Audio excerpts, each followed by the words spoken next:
Record.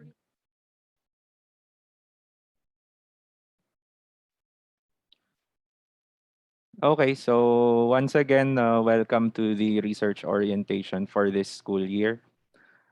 This research orientation is very important so that you students will be oriented with the services, the policies, procedures, and guidelines as mandated by the research office for students currently enrolled in research methodology 1 and research methodology 2. Okay. This might be a different this might have a different course name under your respective departments, but the coverage will still be the same. And the institutional policies and guidelines are all the same within the different departments. Okay.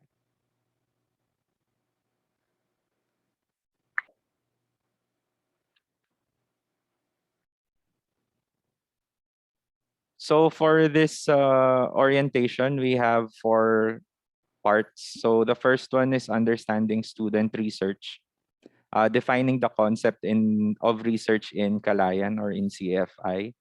The second one is our research services. This includes statistical services, language editing, originality checks, and thesis binding. And of course, included also is the ethical clearance or the ethical certification. Next would be the research process. So this will be the step-by-step procedure, the format that you will have to follow for your research manuscript or your research output. And finally, we have ownership and grants for those students who are willing to present their thesis or to publish their works on journals or conferences outside the school. So for each of the contents, we'll have a raffle draw. So after finishing one of the content, we'll have a sort of break. Then we'll raffle a specific amount. Make sure that you're present so that when your name is called, maibigay yung prize and we'll get your name, your number, and your GCash account after the orientation. And then later, after the presentation, you can ask questions with regards to the policies and guidelines.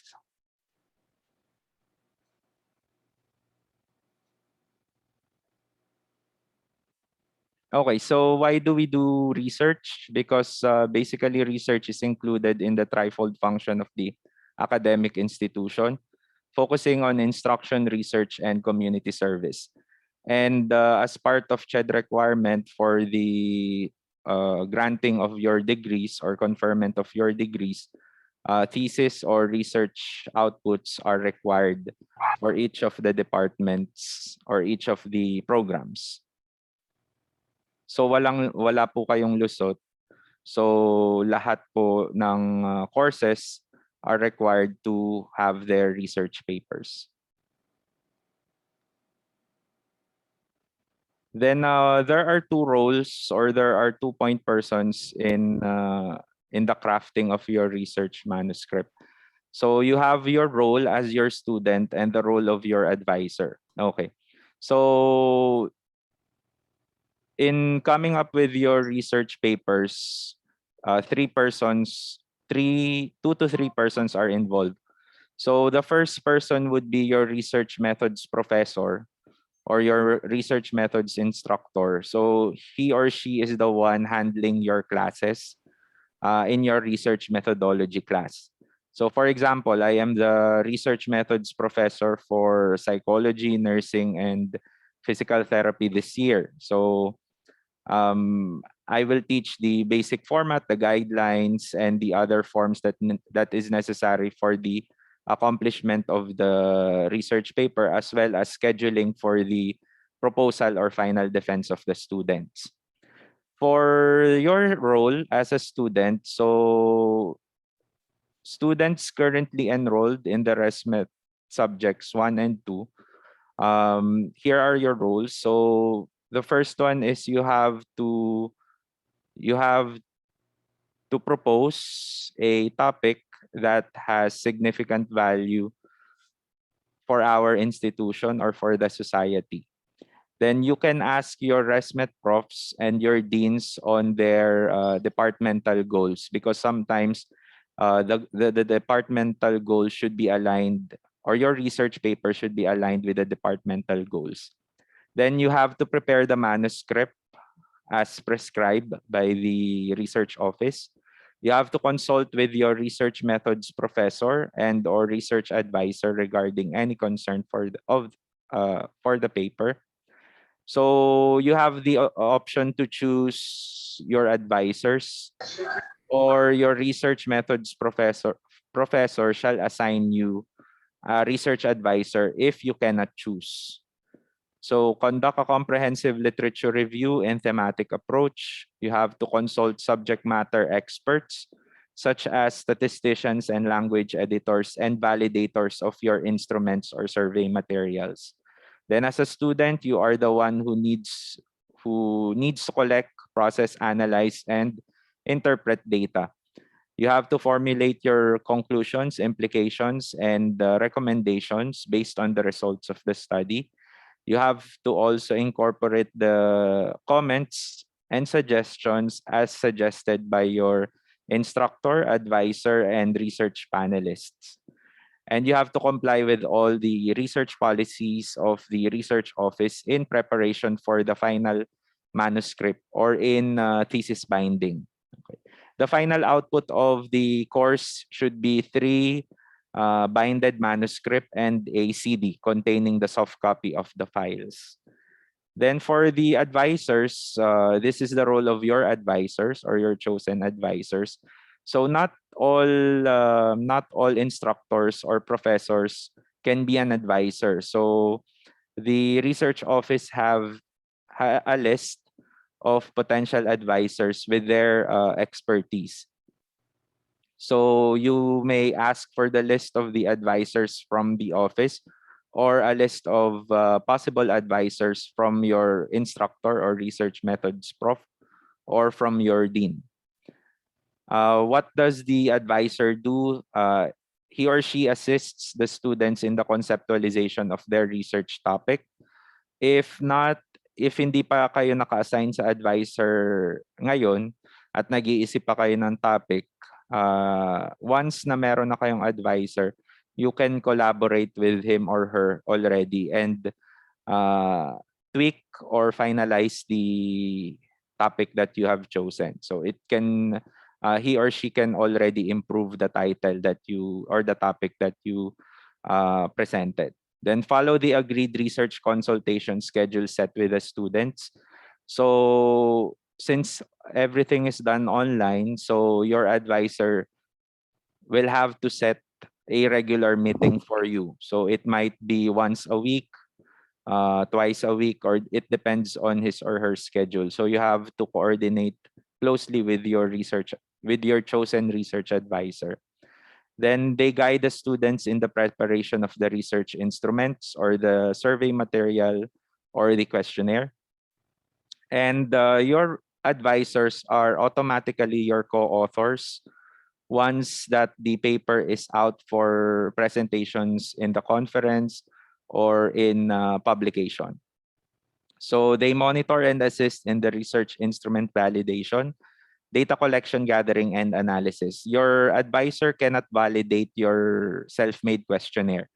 So the experts other than your panel should evaluate the instruments that you have or adapted or made.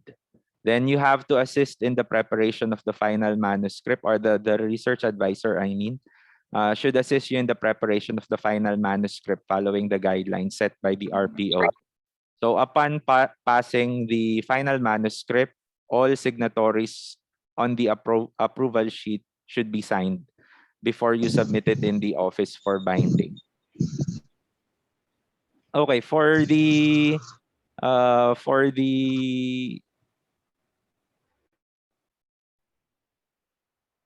for the agreement of your advice for the agreement of the students and the advisor, there is a written agreement between the students and advisor. So if the advisor failed to accomplish his or her responsibility, you are not obligated to pay the research advisor anymore, because the advisorship fee is amounting to 500 per semester. So if you think he or she was not helpful or failed to do the following roles as presented, so you are not obliged to pay the advisor, because basically the advisor had a breach in the responsibilities and his or her role. So if that thing happens, or if that event happens, you have to coordinate with me or the research office for the facilitating of or the settling of the problem.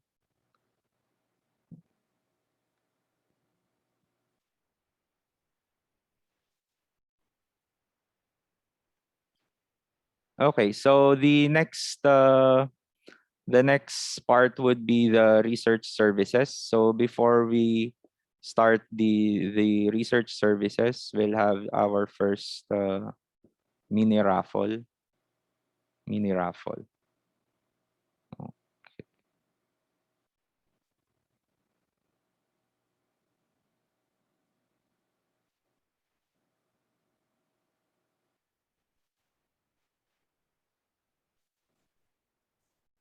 okay, so to check if nandito pa kayo or active pa kayo, kindly send a period in the chat box.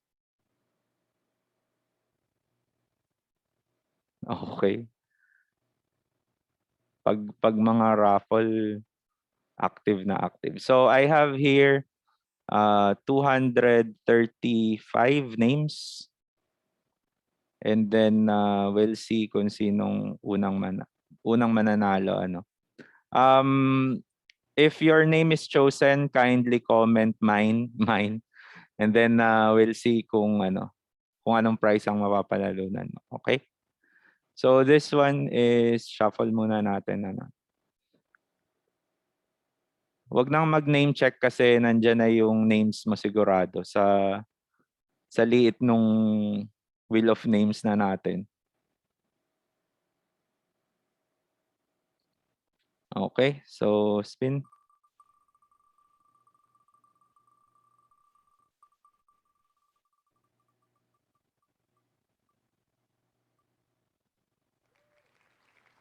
Nandito ba siya? Si Nicole Alay saan?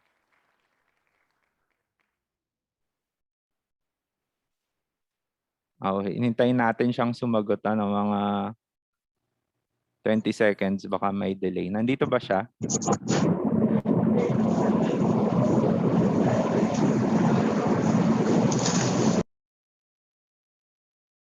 Wala. Sige. Ita-timer ko ha. Nandito. Okay, BSBA. Okay, sige. Let's see kung anong mapapalalunan mo.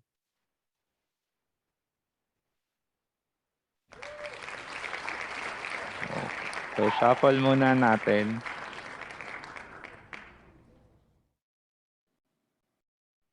And then spin.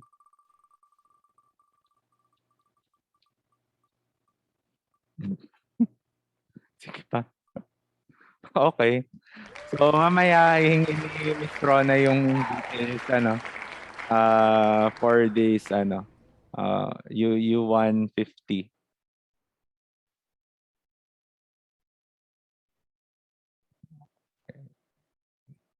Okay, next time ulit. Miss Rona, ikaw nang bahala sa PM mo na lang siya. Okay. So for the research services offered by the office, there are, around 5 research services that the office offers.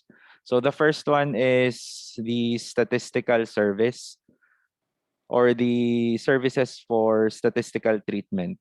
So for the statisticians, only certified statisticians are allowed to accept statistical consultations, meaning the list of certified statisticians will come from the office and will be assigned by the office also. So you students are not allowed to have a statistician outside the school because the statistical report also follows the format of CFI. So in the event that the available statisticians cannot accept any more papers, because last time we have around 175 statistical requests or 175 students. So if in the event that they cannot accept anymore any papers, then that would be the time that the office will be allowing statisticians from outside, provided that the student will have to give a curriculum vitae of that statistician, and the statisticians should also follow the format intended for CFI students. Okay.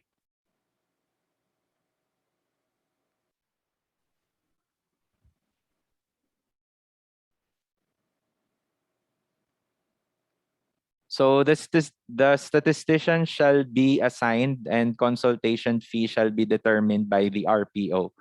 So later you will know how much each of the services will be. For example, is the statistical services, the language editing services. Then statistical processing usually lasts from 4 to 7 working days. Now, working days would be exclusive of Saturday and Sunday. So meaning if you submit your statistical treatment on Friday and it was processed within the day and was endorsed to the statistician on the same day, the start of the 7 days would be on Monday. So you have to count Monday and then 7 days. So around Tuesday next week would be the last day for the processing. Okay. So what to do in the processing of statistical services? Now, if your paper is qualitative, or for example sa IS department natin, wala silang masyadong ginagamitan ng statistics. So they are exempted for these services. So wala naman silang i-avail if quali and computer system or capstone project. Now for researches that utilize descriptive statistics only, meaning mean, median, mode, percentage, frequency count, wala din pong kailangan na statistician para doon. Ang gagawin nyo lang to secure a statistical certification is to submit to the office the result of your descriptive statistics, and I will be the one signing the statistical certificate. Okay.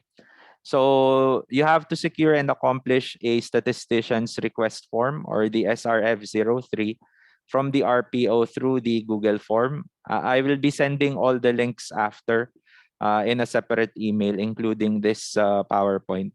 Then the RPO will email the assigned statistician to the student. So the student will not have the capacity to choose, though the statistician might have will have the capacity to accept or deny the assignment. Okay. So statistician shall send the result to the students on or before 7 working days. Then the certificate of statistical treatment or SRF-04 shall be issued by the research center, duly signed by the certified statistician. This will be done lahat po online. Then wala pong as long as for the submission of the statistical service, you have to encode already the data. So hindi po kasama sa statistical service natin ang encoding of data because the students are tasked to encode their respective data based on previous subjects that were given. For example, nag-math in the modern world or meron kayong basic statistics na course, naka-incorporate po doon kung paano mag-encode ng data. Pero sometimes the statistician will coordinate or will organize a meeting with the students, and then will also teach you how to code or encode the data in Excel. Okay. So for the form, I'll show you the form.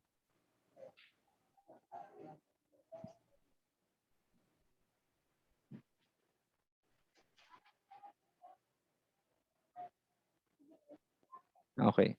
So this would be the form that you will need to that you will accomplish for the availment of the statistician services. So this is SRF03. So you have to write your email for everybody's for everybody's convenience. Please double check the email that you write because most of the time dito kami nagkakaproblema, mali yung pagkaka-encode ng email. So nag-email fail siya.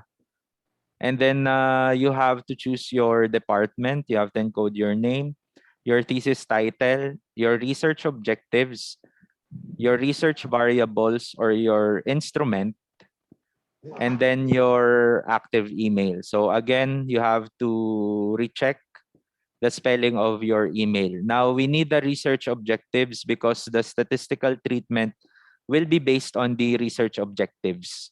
Okay. For the research variables and the instrument, you also have to upload so that the statistician will see whether or not what type of measure you have used, if it's nominal, ordinal, interval, or ratio. Okay.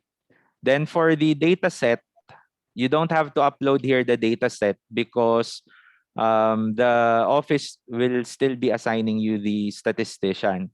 So kapag sinagot na namin or nakapag-email back na kami ng assigned statistician nyo, you have to contact him or her, and then you have to send the data set to him or her personally via email or via messenger. Okay. After that one, you will have to answer this Google form. This is the statistical treatment certificate. So once done, tapos na lahat, na settle na yung payment, you have to fill this out so that you may receive your statistical treatment certificate. So you have to answer the following: who was your statistician? So these are some of the statisticians that are readily available. And then you have to evaluate the overall services that they have offered. And dito sa part na to nakalagay is dummy questions. Dummy question, please select the yes response. May mga nag-no na response pa din dito. So once nag-no response kayo, automatic, wala kayong marireceive na certificate. So you have to answer yes kasi yun yung nasa instruction. Okay? So once na-fill outan nyo na to, wala pang 1 minute, mag-i-email na ng certificate yung form. So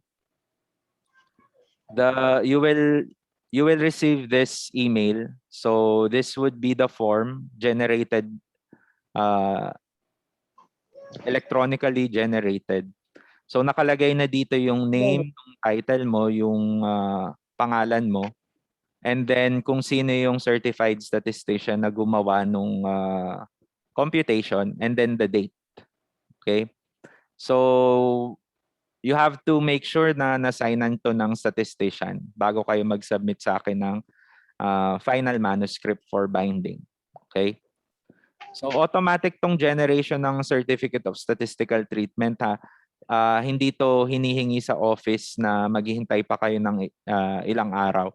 So this is auto-generated. Once done, makaka-receive ka agad. Once na-accomplish nyo na tong form na to, mag-generate na kaagad siya ng certificate. Okay?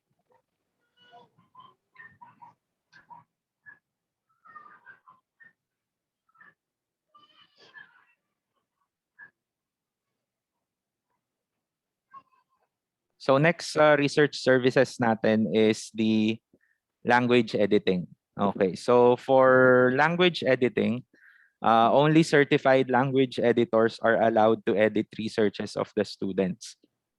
So only certified language editors are allowed. So again, dito lang po sa CEFI, pwedeng kumuha ng editors. And this is assigned also. So the office or the research department shall assign to you your language editor. Okay. But before the availment of your language editor, kailangan muna nating mag originality check. Okay. So student researchers should have their final papers processed at the RPO for originality check. This is plagiarism scanning before the proposal and final defense. So upon getting the result of the originality check, the student should revise the paper to ensure that the manuscript has less than 10% plagiarized material or 90% original. So ang ginagamit po nating plagiarism scan is Turnitin. So if sa Turnitin nakalagay is 11%, you have to edit your manuscript. Okay? Acceptable of course is 10 and below. Pero yung 0% na plagiarism, that is red flag. So i-recheck pa namin yung result na yun. And then ang common mistake ng mga students kapag plugs ka na ang pinag-uusapan or Turnitin na ang pinag-uusapan, akala nila kapag sinite na natin yung author, tapos pinaste sa manuscript yung sinabi ng author, hindi na siya mag-flag as plagiarized material. Hindi po ganun yun. Dapat kung sinite mo siya, ipaparaphrase mo yung sinabi ng author. Kasi automatic, magla-light up yun ng red na copy-paste or plagiarized material yun. Ang fina-follow po natin is cite and paraphrase, hindi cite and paste. Okay. Then after na makapasa sa originality check, the student should secure and accomplish the language editing form, which is SRF 06 or Student Research Form 06 through Google Form also. Then the office shall assign you an editor. The editor shall send the edited manuscript on or before 7 working days. Upon completion of the task, the RPO shall issue the Certificate of Language Editing or the SRF 07. Then students, researchers should seek clearance from the RPO by submitting the CD containing .doc and .pdf files of their paper. So kasama po dun sa isasubmit nyo sa akin for the final manuscript, 3 copies plus the CD. Okay.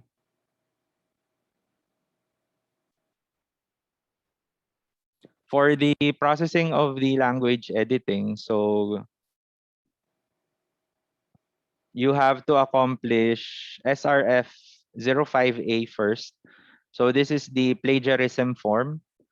So you have to accomplish the email again, kindly double triple check the name, department, thesis title, and then I have here specific instructions. So please upload only the introduction to the recommendation part, no need for other parts. So intro to recommendations lang po ang plina-plug scan natin. Then for this one, walang charge ang extra kasi unlimited yung ating scan. So this was the policy before, pero hindi din naman ina-apply. Panakot lang siya sa students para hindi masyadong marami ang plugs kanya. But now, since unlimited yung ating account, you can have unlimited scans. Okay. Then to be accepted for defense or binding the manuscript, less than 10% plug result shall be strictly imposed. Okay. Ang gamit po natin is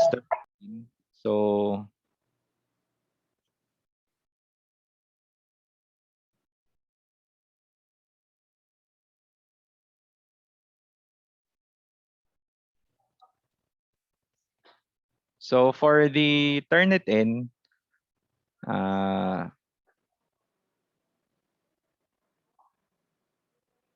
So the account that you will be using is student research. And then, ay okay. Wait, mali yung aking na login.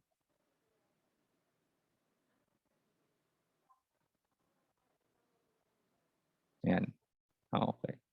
So I will be sending you, kapag nasa plagiarism part na kayo, I will be sending you the link for the Turnitin scanner and then the account, yung student account natin. Kasi may separate student account tayo for the plagiarism of research papers ng student.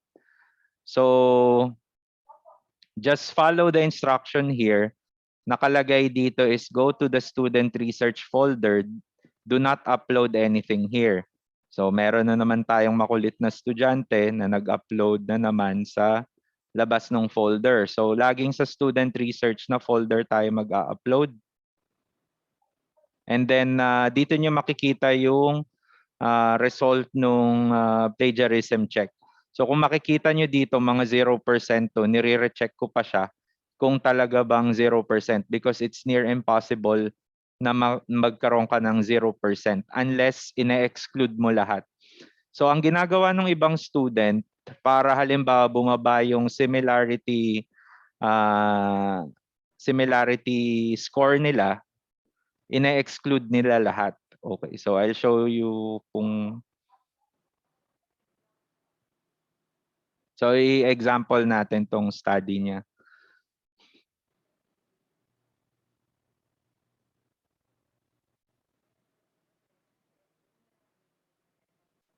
Okay, so for example, no matches found. You have to look at the setting. Nakalagay is exclude search repository. So chinekan niya lahat. So kapag may check to lahat, automatic talaga 0% kasi wala siyang chine-check or walang kina-counter check yung Turnitin. So paglalagin nyo or pag-upload nyo ng document, wala kayong gagalawin sa settings. Okay? Wala kayong i-exclude. Ang tanging may check ko lang dyan is this one. Small matches less than 8 words. And then you click done. So mag-a-appear na meron pa rin tayong overall similarity of 16%. And then chine-check ko na lang isa-isa kung alin dyan yung pwedeng hindi na i-paraphrase at yung kailangan talagang i-paraphrase. Okay? So, medyo madami ano. So, kailangan ng overall goal natin dito is less than 10. Okay. So, once done, natapos nyo na yung SRF 05, you have to apply now for Certificate of Originality. So, for Certificate of Originality, you have to answer this Google form. Lahat naman po ito may instruction kapag nag-i-email na kayo. So you have to provide your email, the full name, and then please type the result of the plug scan. So you have to include the percentage sign. So in this case, sa kanya 16%, pero hindi pwede yung 16%. Then you have to answer the dummy question. Please select yes for the response. Then after a while, sesenda na kayo ng Certificate of Originality. So nakalagay dyan yung name mo and then the result of the plagiarism result. And then bago kayo magpa-sign sa akin ng plagiarism or ng originality, you have to sign first your name. Okay?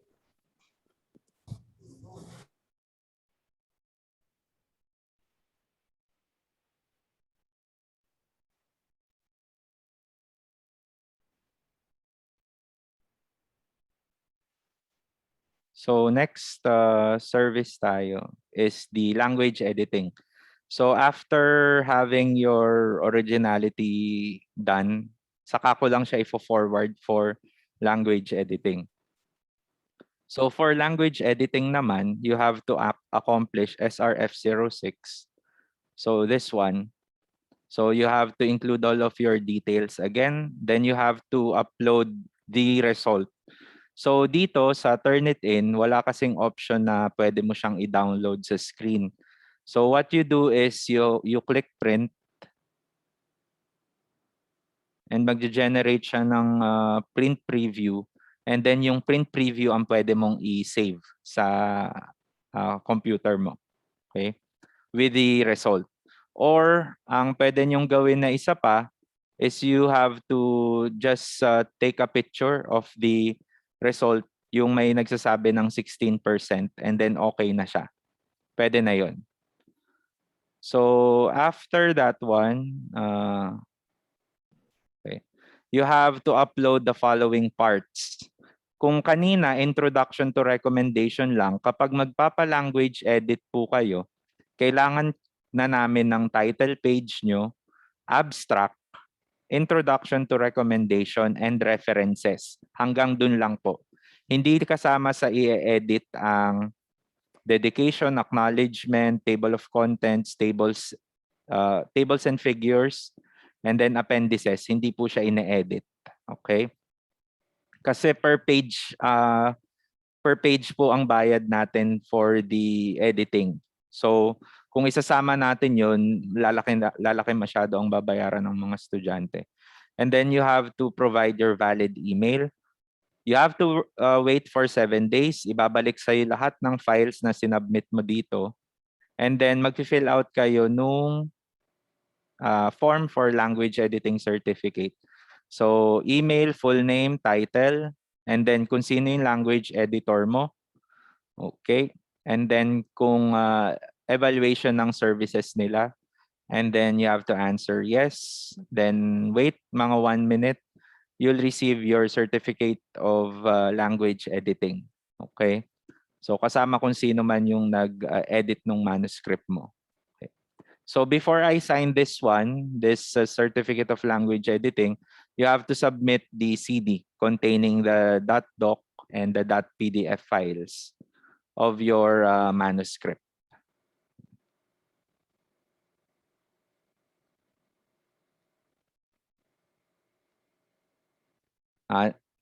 Next service natin would be the ethics or ethical clearance. So walang payment ang ethical clearance.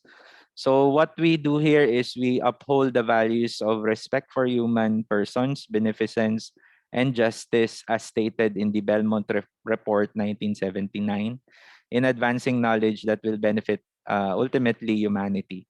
So student researchers should have their proposal be approved by the CEFI-REC. So usually ang members po ng Research Ethics Committee natin are some of the deans with GCP training, so good clinical practice training and certification. So all ethics committee members underwent training from the University of the Philippines College, UPNIH, National Institute for Health. So they are the only one that provide ethics training for researchers. So students' papers shall be classified into 3: exempted from review, expedited, and full review. Kapag exempted yung paper nyo sa review, wala na kayong hihintayin pa, magre-release na kaagad ng ethical certification ang committee. Kapag expedited, you have to wait for at least 1 to 2 weeks para i-review sila ng ethics committee. And kung may suggestion sila para baguhin or para hindi to weigh the benefits and the risk of the study, so pag-uusapan muna nila yan. And then the full review, usually this takes 1 month. This is for researchers, researches na medyo risky. May involve safety ng participants, pwedeng mapahamak yung participants. Psychological researches that would trigger trauma, anxiety, depression, or any kind of psychological and physiological attack sa participants, kailangan natin ng full review. And it will take around 1 month para mapag-usapan kung anong mga changes ang necessary to ensure safety in the conduct of that specific research paper. Okay? So students should submit their full proposal with proposed budget, informed consent, and the research instrument. And of course, the step-by-step procedure kung paano mo siya gagawin. Then the CEFI REC shall grant ethical clearance to researches that will strictly follow and uphold ethical considerations in research. Ang pinakang basis po namin for the approval is your informed consent. Dapat po kumpleto yung informed consent natin, ha, particularly the details. So ang hinihingi namin dito is the following, yun nga, full proposal with the informed consent and the instrument. Then you shall be given the ethical clearance certification. So all of this also is done online. So last time kasi wala pang form. So email lang ang primary means for communication for ethics approval.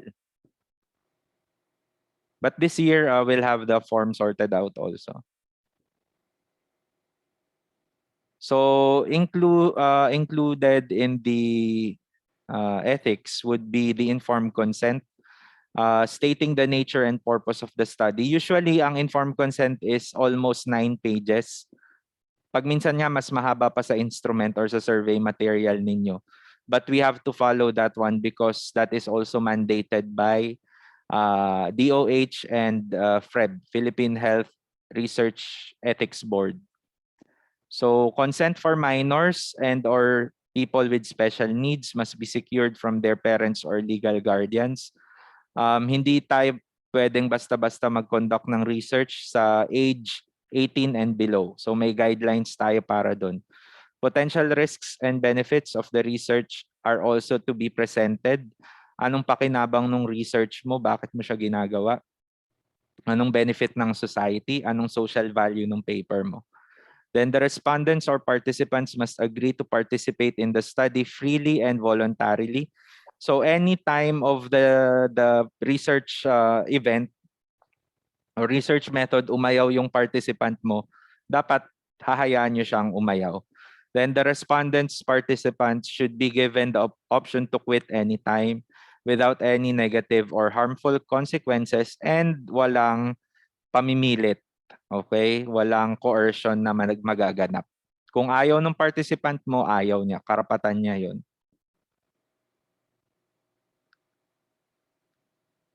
Okay. Then, incentives and rewards may be given to respondents and participants for joining the study, provided they are given appropriately in terms of type and amount without removing the element of voluntary participation. Hindi pwedeng babayaran nyo yung mga participants nyo and then tatanggalan nyo siya ng karapatan para umayaw dun sa study.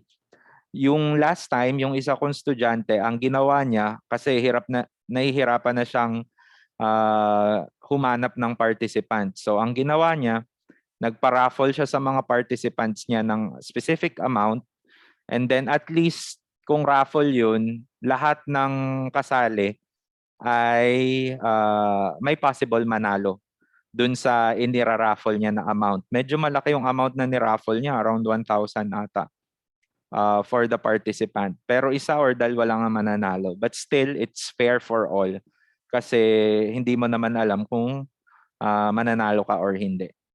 Then the use of deception must be avoided as much as possible. Ethical standards must be observed. For the deception pala, kasi meron tayong mga researches na kailangan muna nating lokohin yung participant natin para makuha natin yung data na kailangan natin. Now, for deception, such as social experiments sa psych, usually, kailangan guided pa rin sila ng advisor nila and alam nila ang consequences. And of course, the informed consent shall be secured after explaining to the participants nung deception na nangyari. Kailangan pa rin informed yung ating mga participants na na-deceive sila during the conduct of a social experiment or an experiment. Then ethical standards must be observed in the usage of animal subjects in researches as stipulated in the guidelines of the following. So ang usual na merong mga animal subjects is the medtech department. So for those students who will be using the laboratory mice, yung mga daga, kailangan alam nyo yung mandates ng animal subject. Kasi yung mga yun, buhay din naman sila. Same with humans. So they have to be treated equally. So kapag ang participants nyo or ang sample nyo ay mga daga, kailangan din ng utmost respect for them. Even yung kulungan, yung pagkain na kakainin nila, documented lahat yun. Lalong-lalo na kung ang endpoint is mamamatay yung mga daga. Okay?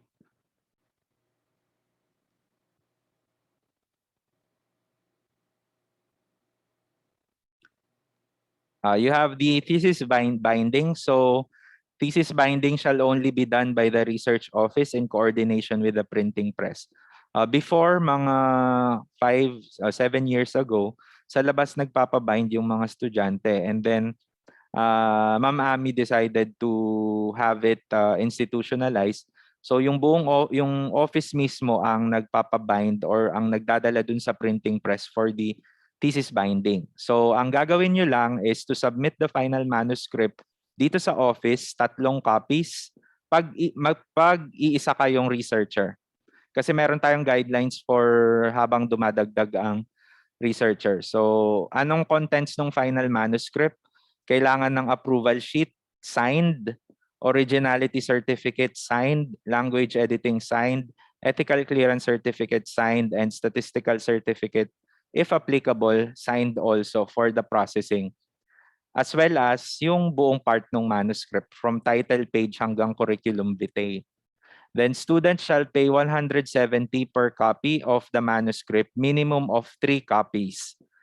Para saan yung 3 kopya? 1 for you, 1 for the library, and 1 for the department. So kung dalawa kayo sa group, magiging siyang +1. So magiging siyang 4 copies.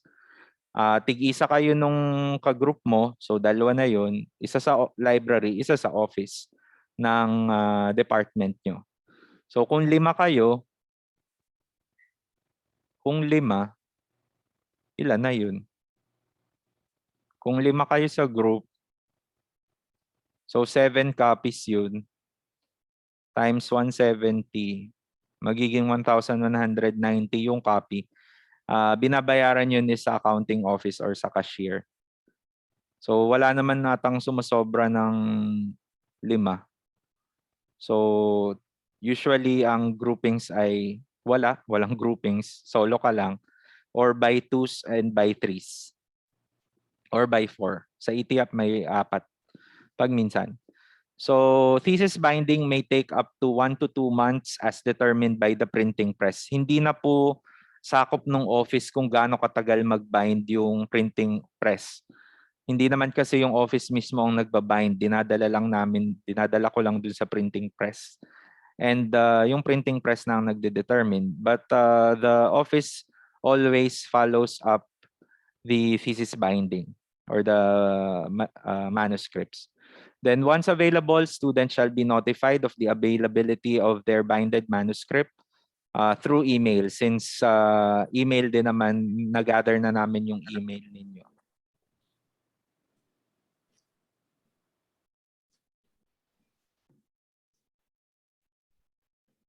So for the payment of the services, so for statistical services, kapag ang statistical treatment na ginamit sa inyo is t-test, z-test, correlation, ANOVA, chi-square, Kruskal-Wallis, Mann-Whitney, simple linear regression, that is amounting to 500. Pero ito ay to be determined pa din kung gaano kalaki yung data set. But this is the prescribed or the recommended price. Kapag advanced statistical tools ang gagamitin natin, such as factor analysis, SEM or structural equation modeling, multiple regression, MANOVA or ANCOVA, that is 1,000. Medyo marami nang gagawin for for those kind of tools. Then for language editing, as you can see, meron tayong groupings per number of pages.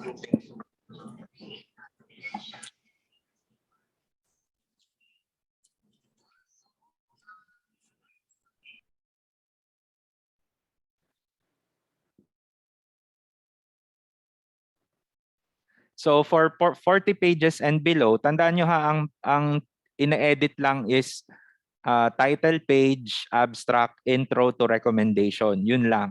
So if it falls 40 pages and below, that's 500. Okay? For 41 to 100 pages, that's 1,000. For 101 pages and above, kahit gaano pa yan kadami, 1,500 na lang, 1,500 na yun. Automatic. So if in excess of 40 pages, 15 pesos per page or whichever is lower. For example,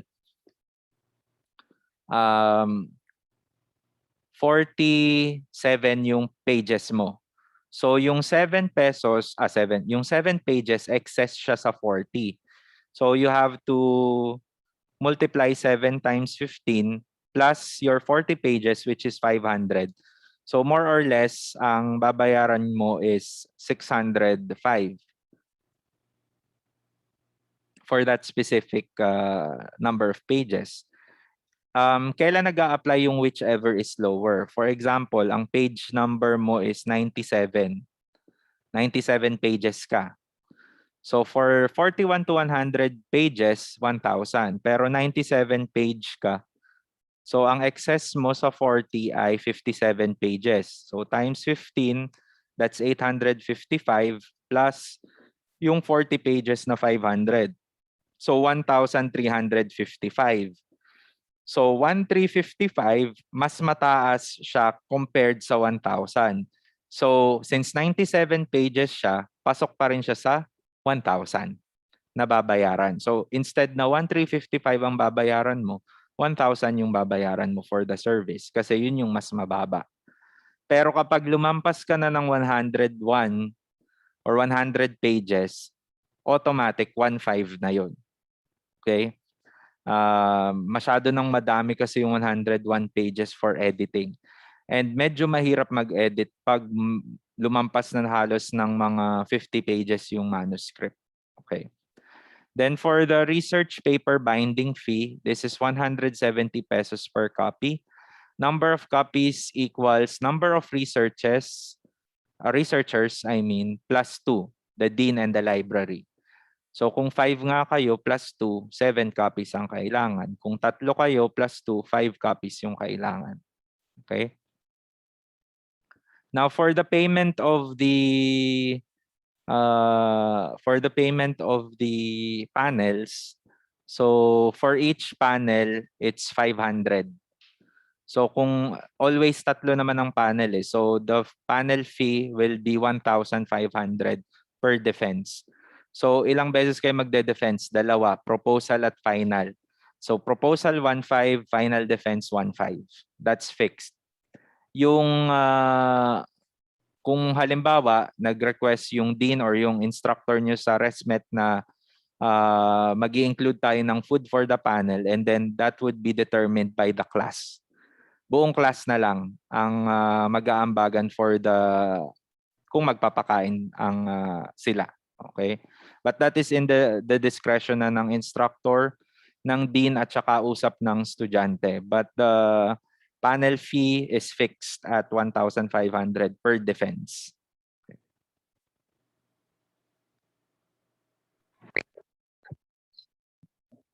Okay. So, okay, raffle time uli muna tayo. Tingnan natin kung nandyan pa kayo. Comment, comma, para sure. Okay, nandyan ang comma gang. Share na natin yung ruleta.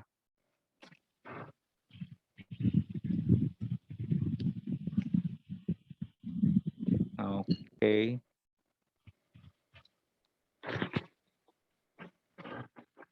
So again, pag nanalo kayo, you have to comment mine and then i-record na ni Miss Ramos yung details ninyo ano. And we'll just collect the details later. So again, 235 tayo. Kung nandito kayo, we'll just give you around 20 minutes to respond sa chat kapag nabunot yung name. Ano? And then later sa last draw natin sa raffle, medyo tataasan natin yung makukuha nyo. Ano? Instead of 5 pesos lang. Okay, sige. Okay, game na. Nandiyan na ata. Okay, we'll start. Shuffle natin ng mga 5 beses. Nandito kayo, don't worry. Dinoble check namin to sa DTI. Okay? So, paikot na natin.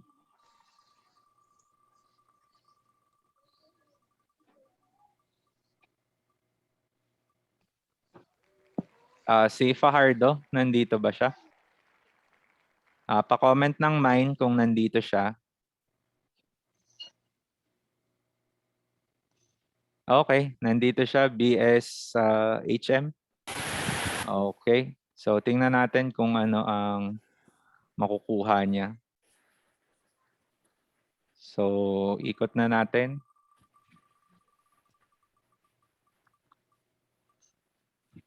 Okay, so panalo siya ng ganong amount. So, kukunin namin mamaya yung details or kinukuha na ni Miss Rona yung details ninyo. Okay. Congratulations. Okay. Next would be the CEFI research process. So in this presentation, you'll know what the format, the contents of the final manuscript or the manuscript are or is pala. So for the different frameworks, so kung quantitative kayo, ito yung sakop nung format ninyo. Kung qualitative ang gagawin nyo, ito yung susunodin nating content. And for the IS, or capstone project yung kanila kasi. So for the quantitative realm or quantitative framework, you have to write the following in order also. So introduction, background of the study, objectives, literature review, conceptual theoretical framework, the research paradigm, hypothesis if applicable, significance of the study, scope and delimitations, and definition of terms. I'll also be sending you the contents of each of the parts. Ano, halimbawa, kung background of the study, anong dapat ilagay, kung objectives, anong dapat ilagay. For qualitative, may mga nabawas tayo. So wala kayong makikita sa quali na definition of terms, research paradigm, hypothesis, wala din siya. And scope and delimitation, nagi siyang research impediment. So you only have 6 parts. Now, yung conceptual theoretical framework, hindi pa yun, if applicable lang yun. So depende pa rin kung anong type ng qualitative research ang gagawin mo, pwedeng mawala yung theoretical framework. Then for capstone, ibang format ng capstone since this is project-oriented. So they have to follow also the following format: current state of technology, project context, why they need to develop the system, the literature review for that system, project development framework, goals and objectives, scope and constraints, benefits of the information system project, and definition of terms. Okay? So this is also part of your, kung kayo naka-enroll sa ResMet 1, Research Methods 1, ito ay kasama sa proposal, introduction. Okay? For the second one, nakasama din sa introduction, this is the methods or the methodology. So for the research methodology, you have to discuss in 5 points for quanti, the research design, kung kayo ba ay descriptive, correlational, quasi-experimental, experimental, and what specific design. Then population and sampling. So computation tayo ng population ninyo using your formula. So kung Slovins ba ang ginamit, kung G-power ba ang ginamit, kung Calmorin ba ang ginamit. Then data collection procedure, this is step-by-step procedure ninyo on your data collection. So pag sinabing data collection procedure, kanino ka magpapapirma, kanino ka pupuntang kasunod, anong coverage ng instrument mo. Sorry, kulang pala to. After ng population and sampling, you have to insert here instrument. Hindi ko pala nailagay. Instrument to explain the contents of your instrument. Then pagkatapos, data collection procedure. Then data analysis or statistical analysis. Now, for the data analysis, pwedeng advisor nyo muna ang magsabi. Pero once na na-endorse na sa statistician, pwede niyang baguhin yung data analysis part mo during the final defense na. Sa proposal, okay lang. Then ethical considerations nyo. For quali, halos same except na yung population and sampling, naging co-researchers, key informants, population, and culture being studied. Then data gathering procedure, data analysis, trustworthiness and rigor, and ethical consideration. For the capstone, you have the software development method, models, tools, technologies, techniques, system or software evaluation plan. Kasama po, ito cover to ng proposal. So hanggang dito ang proposal ninyo. Introduction and methodology plus yung mga appendices and references. Ang IS po, even if it's a capstone project, dadaan pa rin kayo sa language editing, originality check, and kung meron kayong statistical treatment na gagawin. Then, ito na yung magiging start ng ResMet 2. Results and discussion na tayo. Presentation of data and discussion of results. Narrative format po tayo following your objectives. So dapat kung ano yung objective 1 ninyo, yun din dapat yung result na kauna-unahang ipapakita ninyo. So dapat congruent siya. Same with quali. And then for capstone, you have the evaluation result nung inyong system. Okay.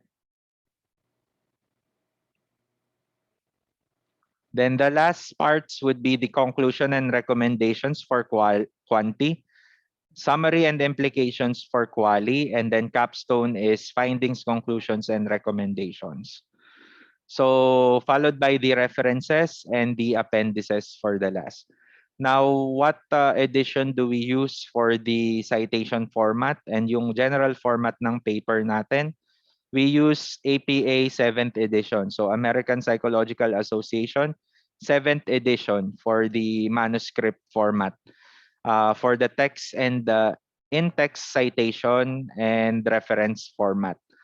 For references, I would suggest gumamit na kayo ng mga softwares na pampadali such as Mendeley and Zotero. Okay? Sa your instructor, you may request your instructor na i-explain sa inyo kung paano itong mga softwares na to ginagamit. Okay? For ease of access ng references.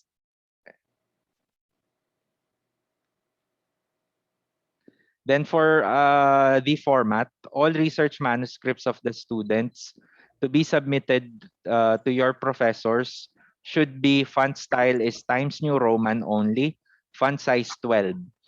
Margin should already be adjusted based on the template.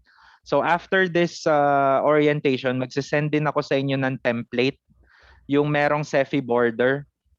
Kung ano yung margin nun, yun na yung gagamitin ninyo. Wala na kayong gagalawin. Okay? Then the manuscript should be double spaced and left aligned.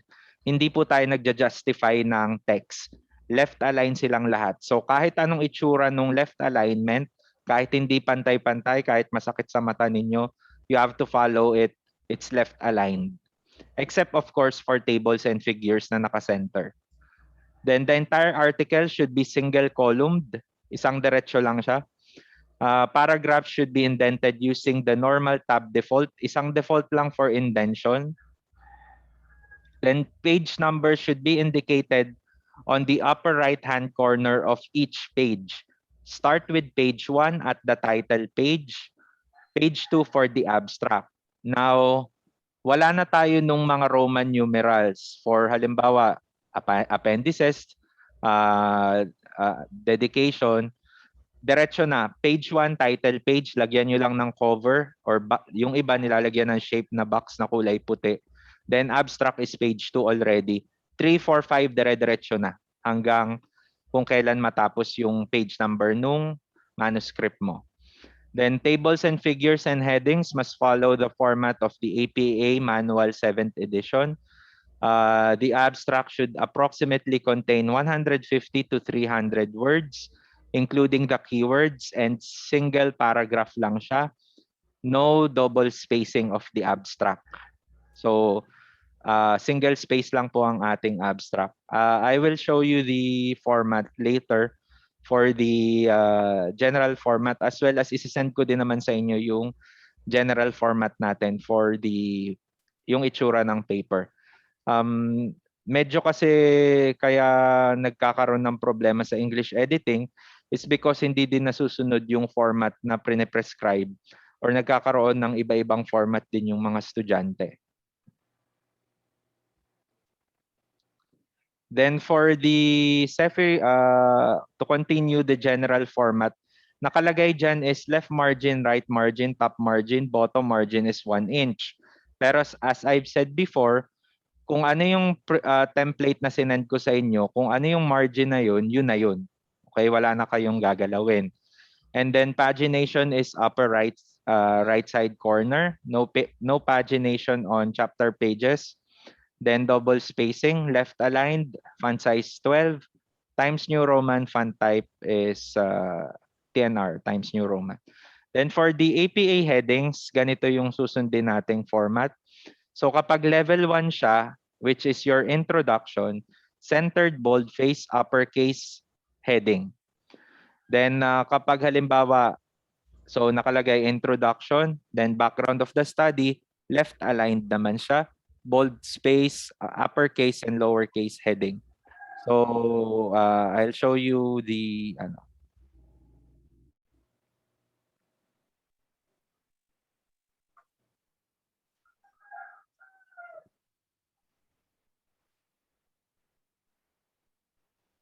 Okay. Para makita nyo din yung general format. Anyway, send ko din naman sa inyo. Pero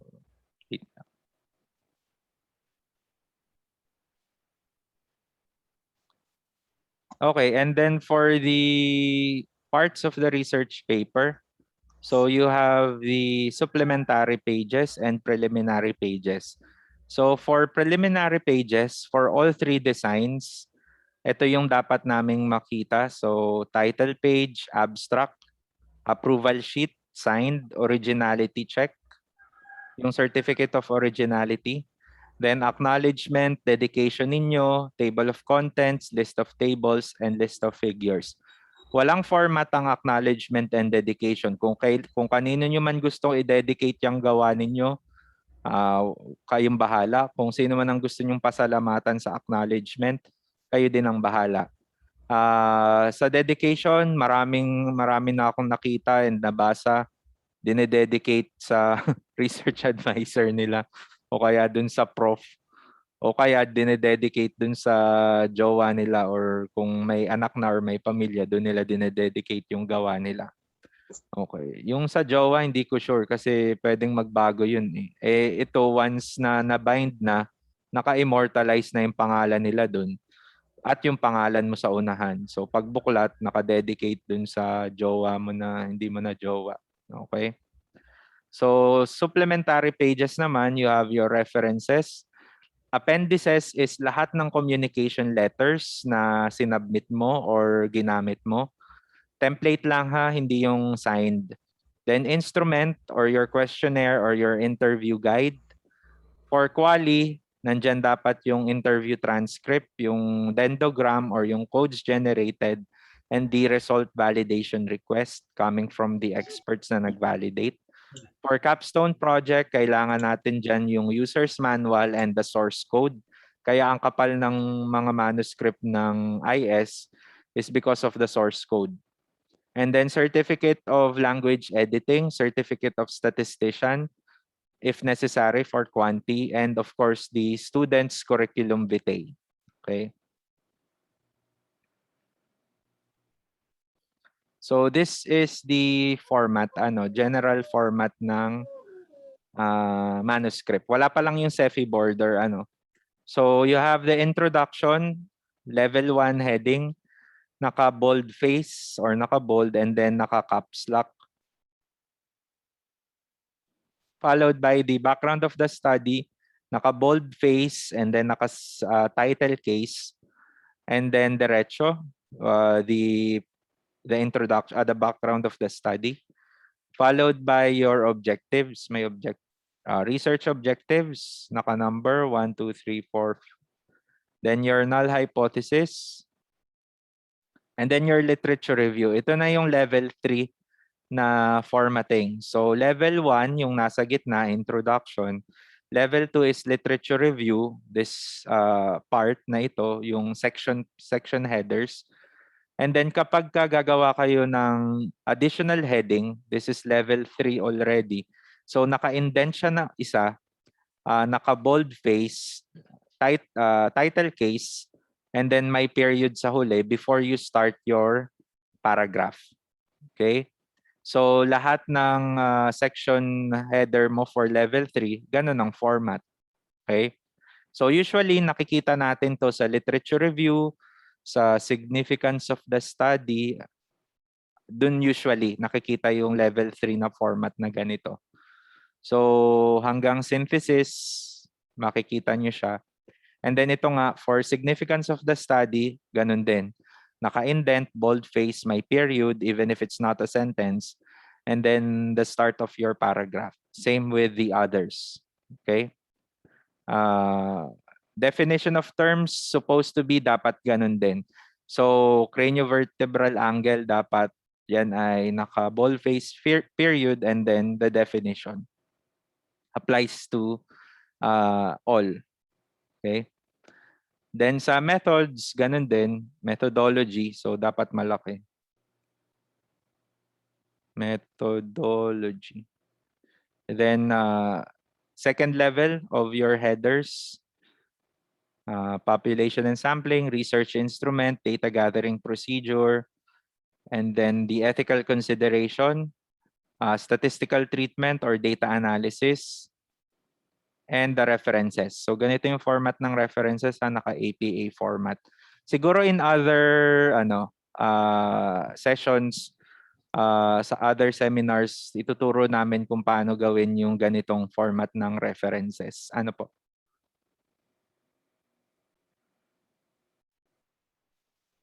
Okay, nasa na tayo?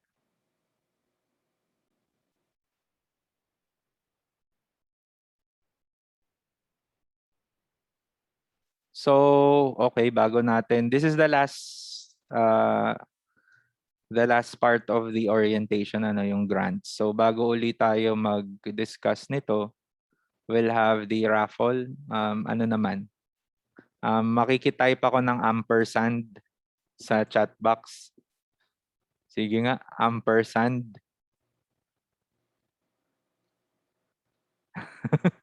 Okay. May isang nagkamali, hindi yun ampersand na symbol. Okay. Dapat alam niyo yung ampersand kasi kailangan yun sa academic research. Gamit na gamit siya sa academic research. Okay, yung iba ng gaya na lang. Hindi alam kung ano yung ampersand. Bakit may nag-type dito ng word? Okay. So, tingnan natin. Ito yung third na raffle. So, hindi pa ito yung jackpot. Okay. So, if nanalo na, since ang dami nyo, hindi na siya mananalo ulit dapat. Okay. So, kapag umappear yung name, makikimine lang, and then kukunin namin yung details after. And then kapag may questions kayo, sabi nga ni Miss Rona, we'll have the open forum after nung presentation. Itanong nyo na lahat ng possible na itanong nyo. Kung may magpapa-approve ng topic or magko-consult ng topic, sige, hayain na, pwede din. Okay, so i-shuffle na natin to.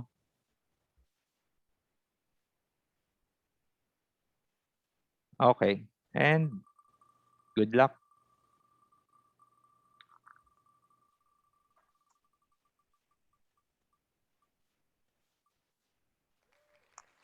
Oh, ang pang-tatlo nating winner ay si Panglima. Nandito ba si Panglima ngayon?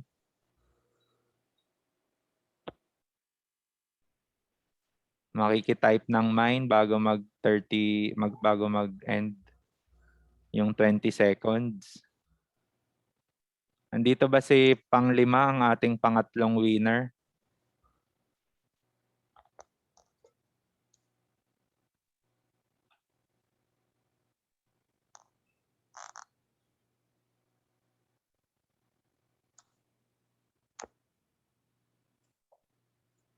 Mukhang wala . Okay.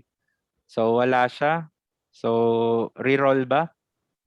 Magre-re-roll ba tayo? So sige. So wala siya. Baka mamaya pa siya, baka talagang panglimang winner natin siya. Okay. So napaikot ko agad, di ko na shuffle.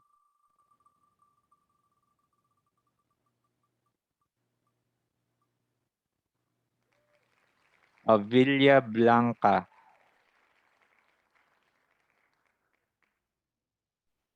Andito ba siya? Pag nandito siya, makiki-chat ng mine. Okay, nandito siya. Parang puro BSBA ang nananalo. Puro mga management students. So sige, kukunin namin yung data mo later. Teka, wala ka pa palang napapalalunan. Shuffle na natin to. Baka manalo ka ng, ano bang nandito? Face mask.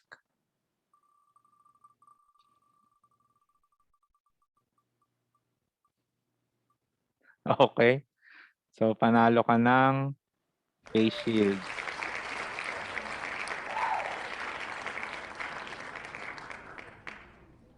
Okay, for the last discussion for the orientation, we'll talk about the grants. So, akala kasi nung ibang estudyante kapag nagre-research, wala tayong kinikita, ano. But meron tayong grants for students who will present their paper or publish their papers. Okay? So for the publication grant, interested student researchers should send a letter of intent. Usually, ang nagfa-facilitate na nito is the research advisor or the dean. For example, sasabihan yung student na ipasa yung study sa ganitong conference or sa ganitong journal.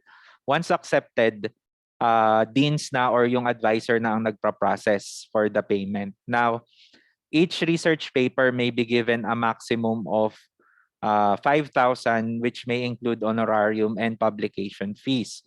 But the last time na may nag-publish ako ng mga estudyante, nakukuha nila ng buo yung 5,000. Okay, as publication grant. Okay? Then this is if mapapublish yung gawa nyo within dapat nandito pa kayo sa school or currently enrolled pa rin kayo sa school. Kasi if hindi na, then we cannot process anymore the publication grant. Then for the presentation grant, halimbawa magpre-present kayo sa mga conferences, each research paper may be given a maximum of 3,000 pesos, which may include registration, accommodation, and transportation fees. Pero since pandemic ngayon, wala naman tayong accommodation and transportation fees sa conference. So i-cover ng school yung registration. Kapag may sobra doon, i-treat natin as honorarium doon sa estudyante. So I had 4 students na nakapag-publish na ng work. So they have been given the honorarium of 5,000 already. Then meron akong mga students, hindi ko na mabibilang na nakapag-present sa iba't ibang conferences and they were paid the registration fee. If may sobra, binibigay namin as honorarium sa kanila. Okay? So this is the kumbaga ito yung pinakang point wherein pwedeng bumalik sa inyong lahat yung nagastos ninyo or yung na-chip in ng parents ninyo, pero this is para sa inyo na talaga yung grant na binibigay namin. Lalong-lalo na if nakapag-publish kayo sa international journal, pero sa national journal din, ganun din naman. Iisa pa lang na estudyante ang nakakapag-publish sa international journal. Masasearch nyo siya sa Google Scholar, so a-appear yung work niya doon. So, nasa-search nga yung gawa niya. And psych yung estudyante. So, it was published in Asia Social Science Review. Southeast Asia Social Science Review journal or publication. Okay. So, hindi na to. Hindi naman ako magle-lecture. Anyway. Ownership would be the next one. So, pag tinanong kayo kung sinong may-ari ng study, laging ang may-ari ng study is the student. The advisor or the professor cannot claim ownership of your work. Even if you leave Kalayan already, kasi halimbawa graduate na kayo, sa inyo pa rin yung gawa. And but the faculty members who were your advisors are your co-authors already. Kasi may agreement na din naman kayo. Now, the authors are the immediate owner of the copyright. The primary author, which is the student, ang may-ari ng copyright ng research paper. Students, researchers, and faculty advisors should communicate with each other in terms of editing, presenting, and publishing a research paper. So, pwede halimbawa wala na kayo sa school pero gusto halimbawang ilaban ng advisor mo yung paper mo, kailangan yung pag-usapan yon between the two of you. Okay? And then the research paper should always bear the name of Kalayan Educational Foundation Incorporated in any presentation and publication na gagawin ninyo. Might it be even if you're graduate or even if you have graduated in CFI already. So kapag i-represent nyo yung gawa nyo, laging kasama yung pangalan ng CEFI because it was done in Kalayan. Okay, so and partly the manuscript or yung thesis binding is owned by Kalayan already.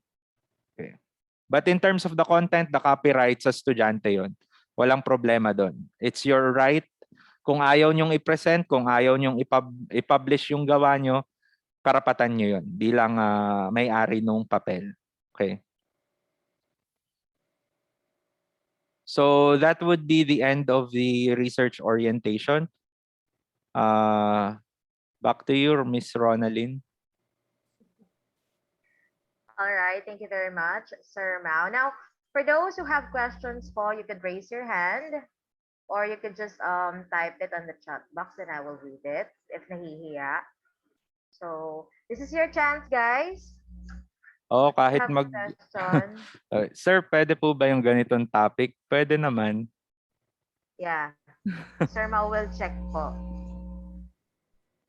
Parang kanina may nakita ko nagtanong kasi natakpan na siya. So, natakpan ng ampersand? I think. Hindi ko lang siya nabasa kasi sobrang dami na. Hindi ko na mabalikan, guys.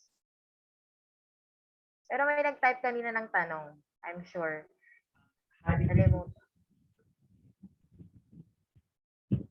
May questions po ako regarding po sa thesis. Yung mga considerations po ba tayo in conducting research now that we are in the middle of pandemic? Like, are there any numbers of respondents considering in completing the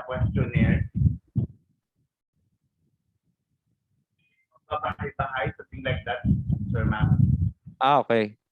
The question is kung merong required number of respondents, then items sa instrument because of the pandemic. Tama ba? Yes po. Okay. For the number of respondents, wala tayong specific kasi lalabas 'yun based on the computation of your sample size. So magko-compute pa kasi kayo ng sample size eh.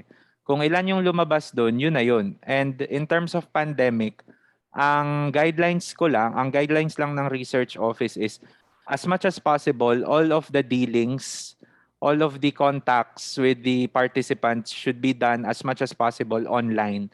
Meaning, kung magpapasagot kayo ng instrument, dapat online siya as much as possible. Ina-avoid natin ang face-to-face interaction and online recruitment lang tayo. So, ang suggestion ko dyan, kung halimbawa madami yung participants na na-compute mo, mas maganda kung halimbawa lalagyan mo siya ng ceiling or kung baga hanggang ilan lang yung possible due to COVID restrictions. Dapat naka-justify yun. And then when it comes to the instrument numbers, wala tayong ano doon, control because kung ilan man yung questions nyo for the survey, madali naman siyang igawa sa Google Form. May po, sir. Thank you po. Mm.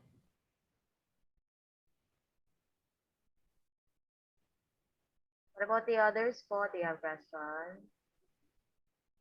May question sa chat Who box. will, sir, who will prepare the written agreement for student and research advisor po?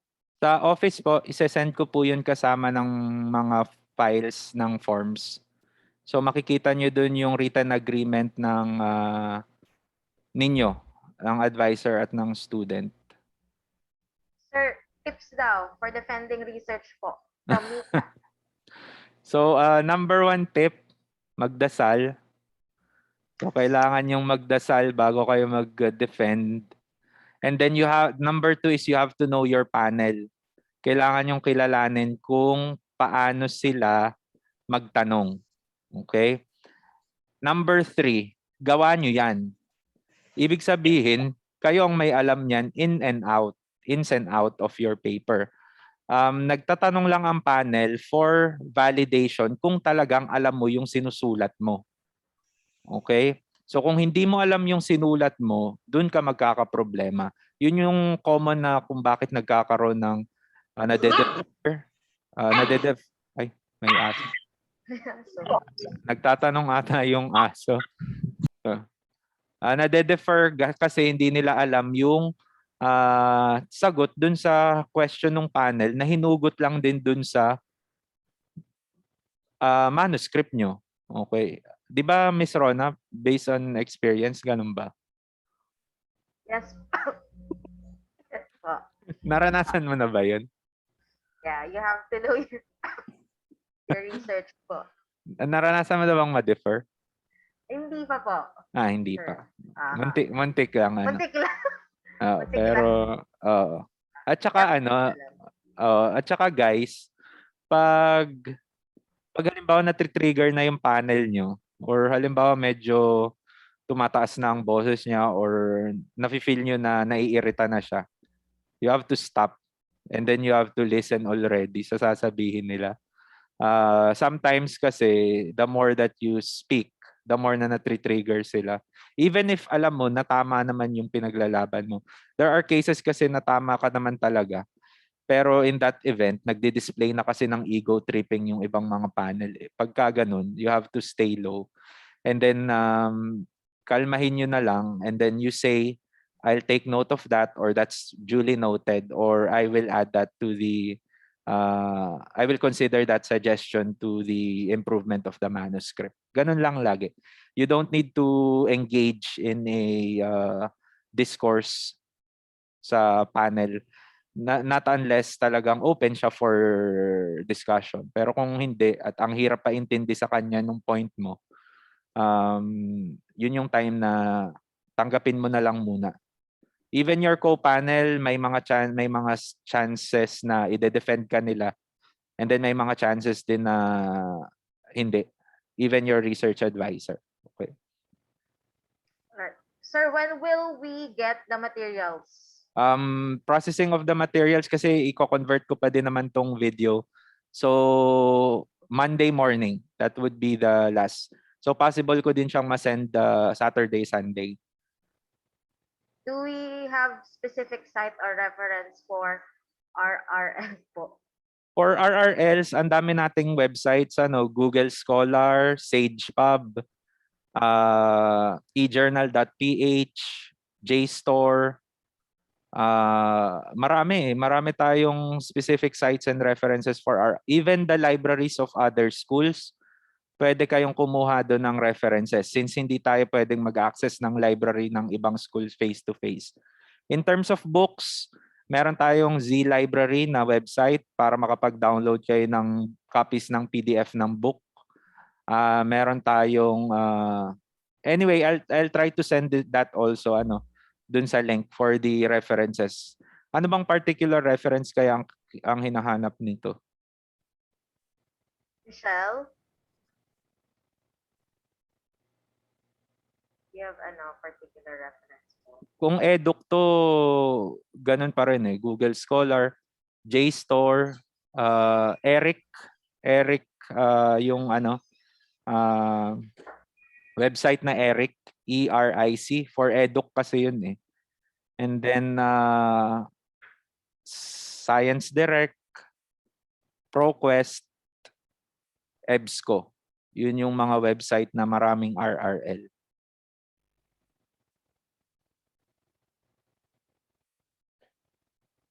Okay. Yun na po, sir. Thanks po. Okay. So wala na atang questions? Kasi magpaparaffle pa si Rona ng 500 Sir, excuse me po, permission to speak po ulit. Ay, okay. Yes po. Ayun po, last na po. Mhm. Yun po, regarding po sa topic or dun sa research na gaganapin namin, yun po ba ay dapat po naka-base po according to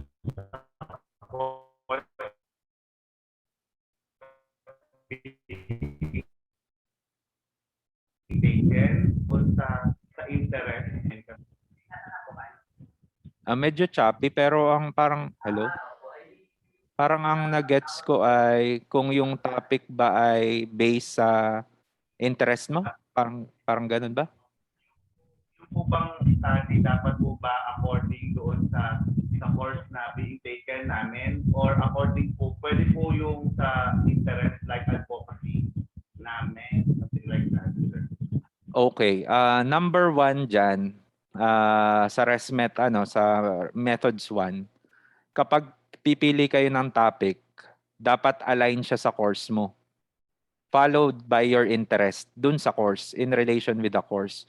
So halimbawa, education ka and ang advocacy mo is, for example, hindi sakop ng education. Kung baga tatawid ka. Halimbawa, gusto mo ay mga tatawid ka sa psych, for example, mga gender studies, mga ganon. Pwede siya as long as kaya mong i-connect sa course mo. Pero kung hindi mo siya kayang i-connect sa course mo, yun kasi ang number 1 na tanong ng panel Paano mo siya i-connect sa course mo? If hindi, advice is hindi siya pwede talaga. Pero kung kaya mong i-connect and i-justify, then saka, pwede. Marami na akong cases niyan Lalong-lalo na sa psych. Kasi yung mga psych, nagcro-crossover pag minsan sa sociology. So, ibang field ang sociology. So, kailangan nilang i-justify kung bakit naging psych yan. Same as nursing. Yung nursing naman, nagcro-cross pag minsan sa psychology. So, paano mo ibabalik yung topic mo sa nursing and hindi siya magiging psychology? So, same with other departments, same with other colleges, ganun din. Tumatawid-tawid din kasi sila Yung ECO tumatawid ng BSBA. Yung BSBA pag minsan nagiging ECO yung study. So basta kaya nyong i-connect, walang problema dun. Thank you po.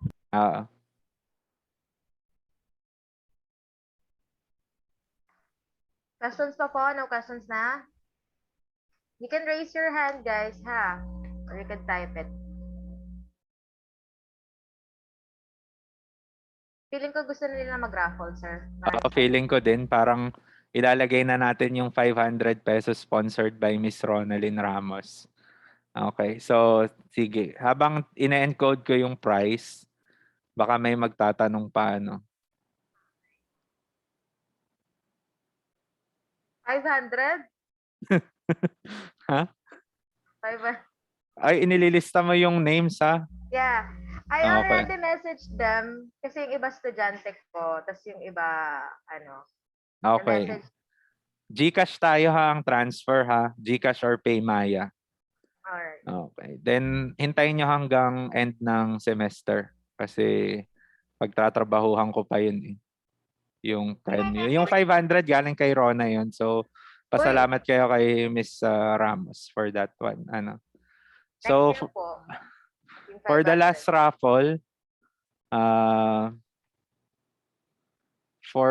last raffle, ano kayang sign ang papagawa ko?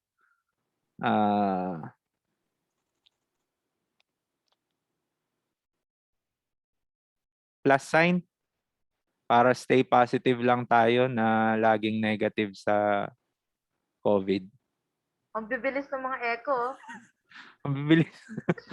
Okay. Yung mga echo, bilis tsaka yung mga pag Then after nitong raffle, pa-on lang ako na pa-on na kami ng video. Hindi nyo din naman makikita sila para makapag documentation lang ako ng orientation. Ano.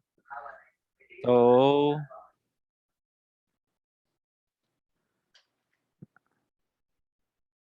saan na yung roleta natin? Maraming salamat to Miss Ronalyn sa pa 500 mo. Guys, hindi po sa akin yun na. Baka may message nyo.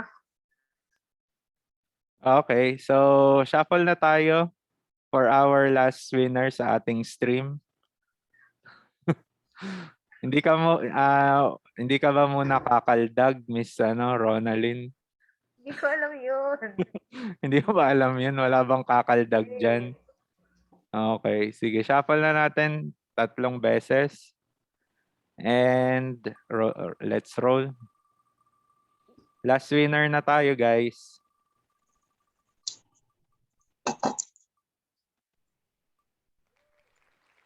Manhares. But ano yun? Interino.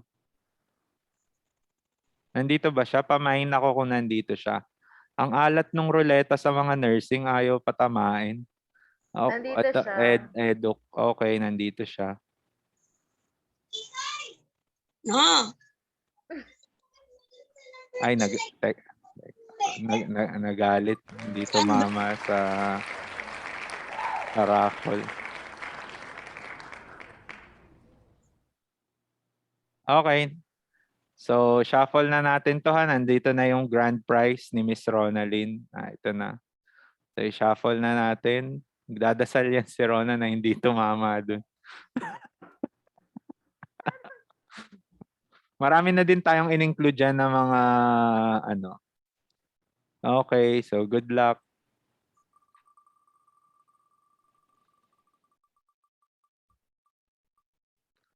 Wow, okay. So meron tayong last winner ng ano. Or isa pa daw ba? Gusto pa ba nila ng one more? Kasi parang naaalatan dun sa ruleta. One more? One more. One more daw? Sige daw, type yes kung one more pa. Oh, bilis ng edo ko. Talaga. Kailangan. Ang alat kasi sa ano eh, sa ibang department. Parang ang nanalo ay BSBA, HM. HM, tsaka EDUC, ano. Edo. 10 pa daw, oh. Mauubos ang 10 ano more. natin yan. Okay, last. Sa index card lang ako swerte. Okay, last one. Last one na to ha. Sa cream daw, wala pang cream. Alam namang bawat isang department meron ano. Merong representative. Okay. Sige. Pero malaki-laki ang napalalunan nung sa isa. Magkano ba? Okay. Last one.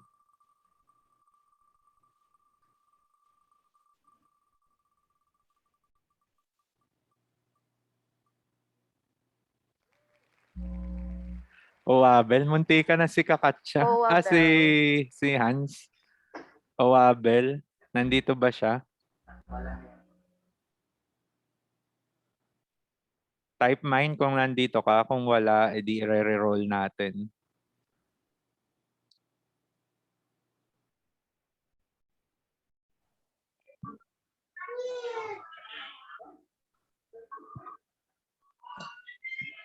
Mukhang wala, ano? Teka, last 10 seconds.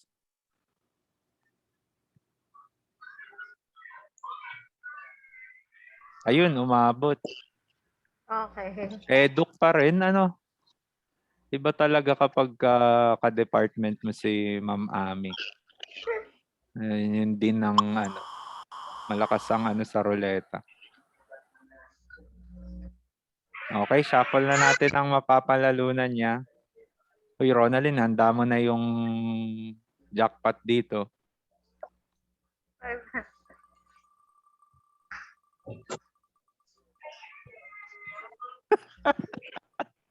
Munti ka na. Dumaplis lang eh. Isang ano na lang. So, nanalo ka ng 5 piso. Okay. So, wala na ha. Yun na yun. Wala nang last one. Okay. So, pa-open ako ng cam for the ano to? For the yan. Okay. So, thank you very much for attending. I'll start with page 1 ano ng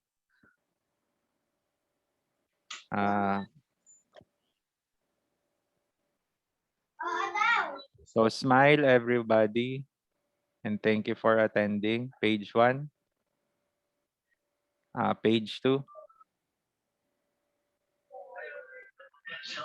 Okay. Page 3. Ang alat ng ruleta sa ibang department, ayaw magpatama. Parang sinadya mo. 4. Sino yun? Sinadya ko ba? Page 4. And Ayaw mo magbigay sa nursing? Saka sa cream? page 5. And last 2 pages. Ang sama ng loob ng cream. Nararamdaman ko parang galing. Sayang ano. Okay. Parang ano sila. Okay. So, thank you very much for attending. Kapag meron kayong gustong itanong, you can reach me by sending the email at cfirpo@gmail.com. Yung nag-send sa inyo ng link, yun yung gamit ko for the office. Ano. So, all office correspondence, yun yung gagamitin ninyo. Okay, so thank you very much, everyone. And if may tanong, lagi naman ako nandito. You can send an email. Okay? So thank you very much and have a good lunch break. Thank you po. Thank you po, sir. Congrats sa Thank you, ma'am. winner ng mga Sir. 500. Thank you po, Po, sir. ma'am and sir. Yung winner, ano yung message niya? God Yung bless po. maki-coordinate kayo kay Ma'am Rona ha dun sa mga nanalo. Sayang yung pera. Ang laki pa naman. Okay, sige. Bye-bye.